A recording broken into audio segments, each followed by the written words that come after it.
justice passing by the river.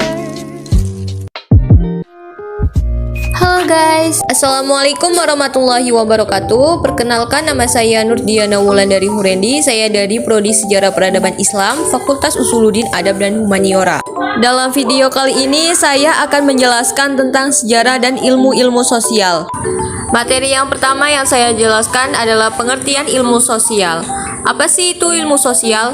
Ilmu sosial ialah suatu disiplin ilmu yang meliputi seluruh aspek di dalam kehidupan, mulai dari sifat seseorang atau individu, interaksi antar individu, individu dengan kelompok, dan interaksi antar kelompok. Pengertian ilmu sosial dasar ialah suatu ilmu yang mempelajari tentang berbagai macam masalah sosial, khususnya yang diwujudkan oleh masyarakat umum dengan memakai berbagai macam pengertian. Kita memasuki materi hubungan sejarah dengan ilmu sosial. Yang pertama, saya akan menjelaskan tentang hubungan sejarah dengan ilmu sosiologi.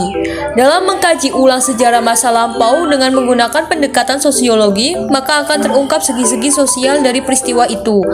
Pembahasan pengkajian mencakup golongan sosial yang berperan, peranan, dan status sosial, dan terbuka luas untuk munculnya sejarah-sejarah baru, antara lain sejarah sosiologi dan sejarah agraris. Hubungan sejarah dan ilmu sosial selanjutnya adalah dengan ilmu antropologi. Sejarawan memakai konsep antropologi dalam penulisan sejarah, di antaranya adalah memahami simbol, sistem kepercayaan, dan primitif. Bila sejarah menggambarkan kehidupan manusia dan masyarakat pada masa lampau, maka gambaran itu juga mencangkup unsur-unsur kebudayaannya. Unsur-unsur itu antara lain kepercayaan, mata pencarian, dan teknologi. Berikutnya hubungan sejarah dan ilmu politik. Dominasi aspek politik dalam sejarah berkaitan dengan penggunaan sumber sejarah. Bila sumber itu dikeluarkan atau berasal dari pemerintah, maka umumnya berupa laporan kegiatan politik dan pemerintahan.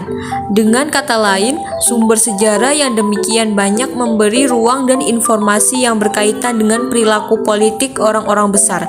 Penggunaan sumber dan konsep ilmu politik dapat menghasilkan karya sejarah politik dan sejarah pemikiran politik. Lalu, hubungan sejarah dan ilmu ekonomi. Sejarawan yang akan melakukan penulisan sejarah ekonomi harus menguasai konsep-konsep ilmu ekonomi. Konsep-konsep seperti ekonomi makro, ekonomi mikro, dan harga harus dikuasai. Banyak kebijakan pemerintah kolonial di masa lalu yang dilandasi oleh kepentingan ekonomi. Misalnya untuk memahami sejarah perdagangan rempah-rempah di Nusantara pada abad ke-71 hingga abad ke-73. Dalam ilmu psikologi juga berhubungan dengan sejarah, karena objek kajian psikologi berkaitan dengan mental atau kejiwaan manusia. Penggunaan psikologi dalam sejarah melahirkan fokus kajian sejarah mentalitas. Ilmu psikologi membantu sejarawan dalam memahami kelakuan manusia masa silam atau kelakuan atau ciri khas suatu kelompok dengan lebih baik. Ilmu demografi juga mempunyai hubungan sejarah. Demografi adalah ilmu yang mempelajari persoalan dan keadaan perubahan-perubahan penduduk, atau dengan kata lain segala hal yang berhubungan dengan komponen perubahan tersebut, seperti kelahiran, kematian, dan lain sebagainya. Dalam menjelaskan pertumbuhan penduduk pada masa lampau, penurunannya dan persebarannya dibutuhkan data yang tersedia dengan sebaik-baiknya dengan menggunakan ilmu demografis. Demikian materi yang saya sampaikan, semoga bermanfaat. Terima kasih, kurang lebihnya mohon maaf. Wabillahi taufik wal hidayah. Wassalamualaikum warahmatullahi wabarakatuh.